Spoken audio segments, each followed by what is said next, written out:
This video is all about residential foreclosure properties, also known as REO, which stands for real estate owned. It will include the process and the steps a bank must legally take in order to foreclose on a home. I'll also go into detail how you can find and track foreclosure properties. Hi, this is Warren Oberholser. I've been in the real estate business for over 14 years. The majority of my business has been working with investors buying and flipping distressed properties. Foreclosures made up the bulk of this business. So if you're new here and this sounds interesting, subscribe to my channel so you don't miss anything. The residential housing market is going on a wild ride for the next 2 to 3 years. In some cities, we're already seeing aggressive price drops and properties staying on the market much longer. After the federal and state governments finally lifted the moratoriums on eviction and loan forbearance went away, foreclosures are up 700% according to Black Knight. Now, that's not surprising because foreclosure is a normal part of residential real estate. At the onset of the pandemic, the federal government, via the CARES Act, basically stopped the foreclosure process by allowing homeowners to go into loan forbearance. Now that this is concluded, we're now seeing foreclosures on the rise. However, the total number of foreclosures pre-pandemic,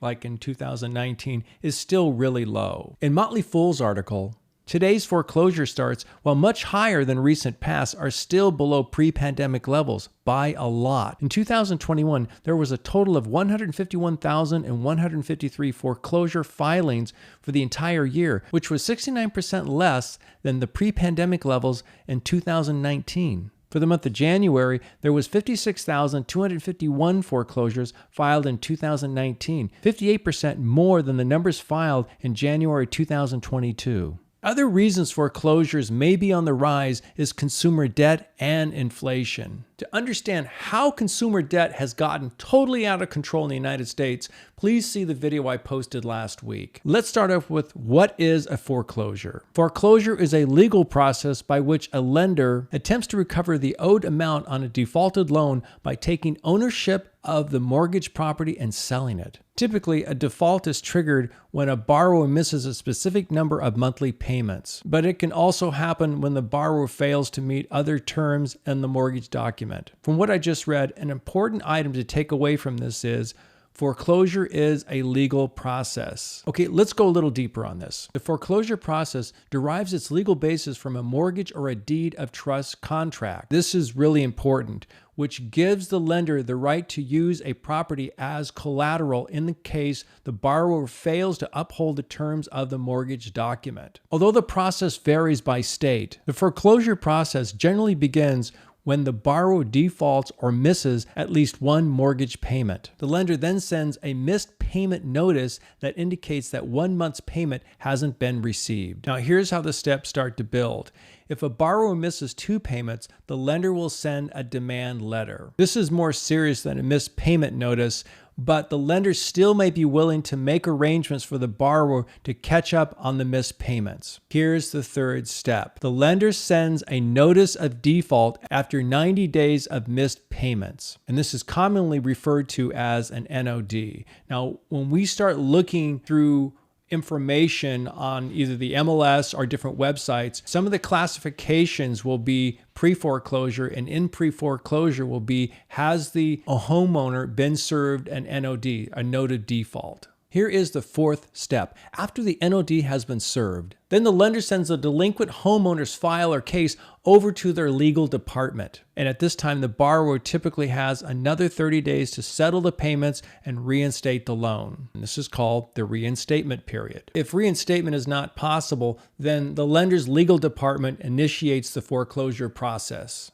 Going back to what I just talked about as far as it's a legal process, it also varies. Foreclosure varies from state to state. Each state has their own laws, protocols, and rules that the lender must follow in order for the foreclosure to be considered legal and legitimate. This includes any notices the lender must post publicly. In this notice will be rights for the homeowner, including how they can bring their loan back to current status with the lender, and the timeline and process of selling the property. When we were going out to check on a property that was going to the auction, we can tell if it was already served because the notice would be right on the front door. If you choose to reach out to a homeowner or homeowners who are going through the foreclosure process, it is crucial that you follow all the rules and guidelines of your city, state, and county to make sure that what you send them, what you discuss, is acceptable. In 22 states, including Florida, Illinois, and New York, judicial foreclosure is the norm. This is where the lender must go through the courts first before getting permission to foreclose on a property. If the foreclosure is approved, then the local sheriff's auctions the property to the highest bidder, or the bank can just choose to take the property back and then can sell it on the MLS as an REO or auction it off. The other 28 states, including Arizona, California, Georgia, and Texas, the type of foreclosure in these states is non-judicial foreclosure, also called power of sale. This type of foreclosure process is quicker because the lender does not need court approval unless the homeowner is suing the lender. So a common question asked is, how long does the foreclosure process take? Properties foreclosed in the second quarter of 2021 had spent an average of 922 days in the foreclosure process. Apparently this is down, so it's basically a 2.5-year period. I remember when we were flipping properties, there's like a website you can use to find out the activity of a foreclosed property. Remember, I said it first starts out with an NOD, and that means that the bank has served this notice to the homeowner that, you're late 90 days, let's get this figured out, come on back, let's see what we can do. It could be loan reinstatement, something like that to the effect. They may even offer them a short sale. Then after the NOD is handled, the bank will issue an auction date. And that auction date is called a trustee sale. And that date can be postponed regularly. It can also be canceled if the homeowner is able to start negotiating with the bank to go into some kind of loan modification.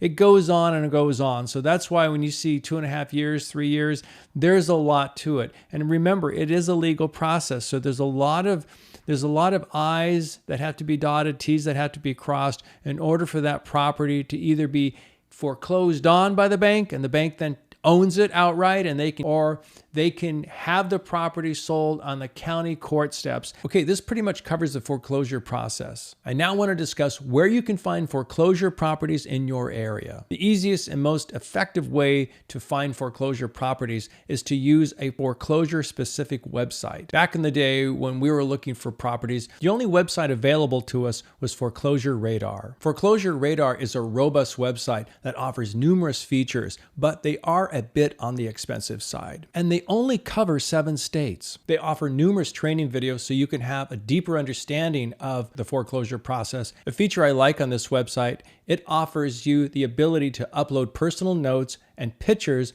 of a property you went out to investigate, and you can save it under the property's address. This can be very helpful if you need to refer back to the property a couple of months ago or a year ago. Remember, it can take up to 2.5 years before a property gets foreclosed on. They also offer a subscription for multi-user access. This can be great if you're working with a team. Another foreclosure website I just started using last year is foreclosure.com. I did a brief tutorial on this website, which you can find in my investment video. The website has awesome features and is very intuitive to operate. They are also less expensive than Foreclosure Radar, and they cover the entire United States. Before purchasing any website, I recommend taking advantage of their free intro period. If you sign up with foreclosure.com to help support my channel, please use my affiliate link down below. I do need to point out I do receive a small proceed from this. To wrap this up, I just did a detailed explanation on the foreclosure process and where you can find these types of properties. However, we have just scratched the surface. If you'd like to learn more about this process, especially where you can find these properties and purchase them on the county court steps,